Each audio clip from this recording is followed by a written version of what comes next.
Art has no age. It's the music from the 20s, from 1720s. A little bit of the jazz from that moment, while the music is still alive. It's just the piece of art of the past that we have to be happy to still have today, and we can enjoy it. And I think we should perform these pieces all the time with a fresh view on the music, like if they were being performed for the first time.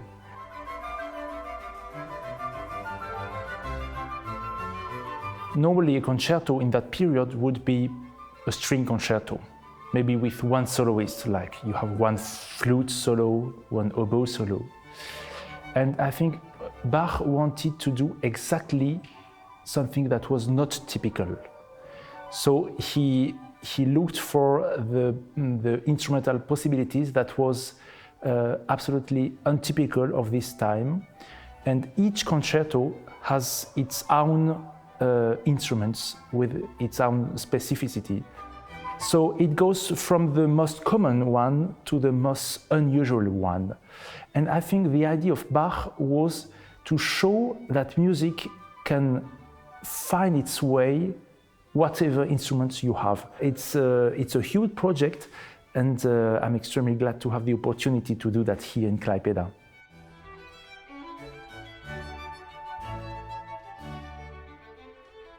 I think, if I'm not mistaken, is that the 4/15 is also a compromise. What happened in that time is that each church had an organ in different pitch. There was not a standard thing. What happens today is because we travel so much, and there is a necessity of creating a standard for the Baroque music. So that's what I believe, that where the 4/15 comes from. Is from this. It means that we are playing the standard nowadays, like 4/43 or 42 in the modern orchestras. We are playing alpha tone lower. For the modern orchestra, I think is a challenge, but I think they picked it up very fast.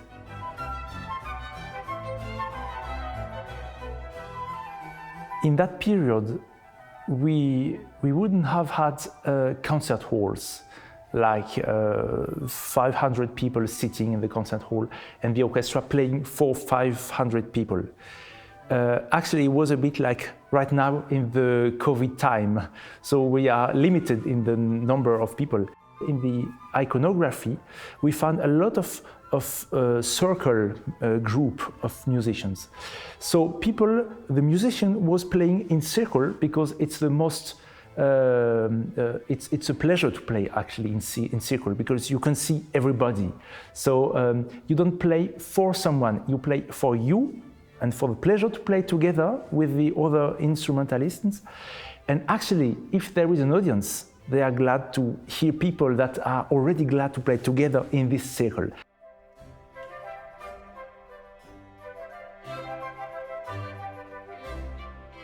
This is a Baroque trumpet. The main difference is that there are no valves, right?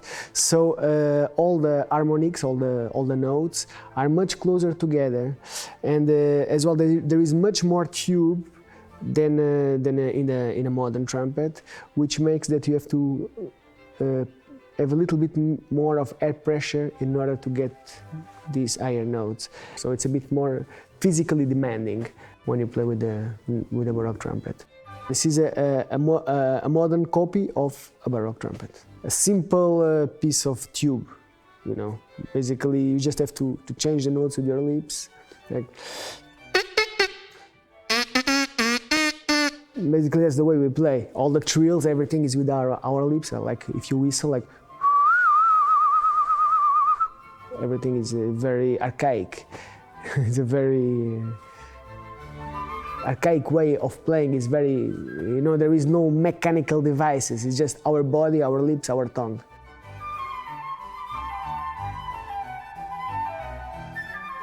Compared to the modern oboe, you can see that first of all, it's not the same wood. It's not ebony, but it's boxwood, which is not as hard and as heavy. And also you can see as well that there are not so many keys. It's just 2 keys. no octave key. And also the bore inside, it's well, you can't see, but it's wider than the modern oboe. So in a way, it's less tiring, but at the same time, you have to be very precise with different air speed, because if you don't blow with the right speed, then the notes can fall. The bassoon, the Baroque bassoon I hold is a Baroque bassoon made. It's a copy of an Eichentopf bassoon, handmaker that Johannas Sebastianas Bachas knew, and he has only 5 keys, and the modern bassoon has more than 20 keys.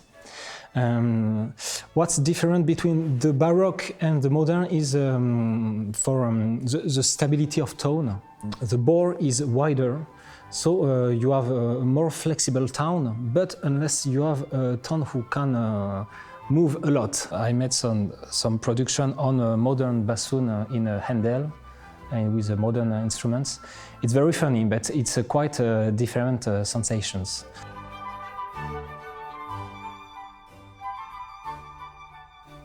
So this instrument is called a Baroque horn, also natural horn.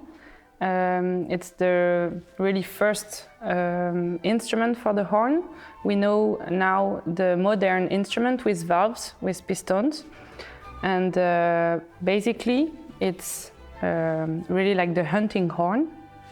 And we add a circle, it's called a crook. So we can change a bit the length of the instrument to have low or high notes. And the brass, like the trumpet, we really have a special way of blowing.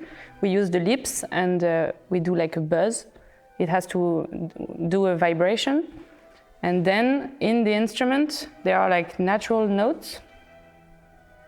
And then we just play with those natural notes. So it's everything with the lips. With this instrument, there are some sounds which are opened and some are closed. We say closed because we are playing by stopping the sounds with the end in the bell. It's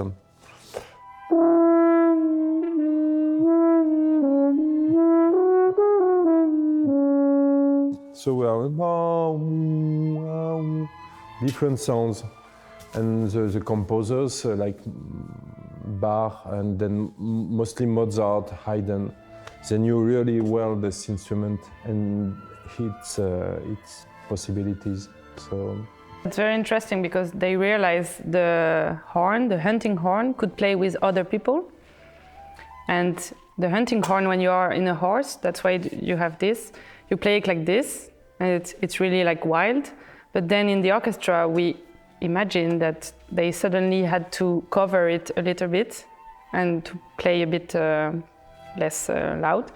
And then we had the hand in the bell. We call this a bell. And maybe that's why they discovered that we could also change the note in the bell, doing this thing.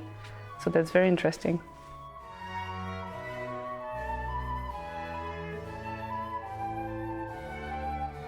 Absolutely unusual to have all these instruments.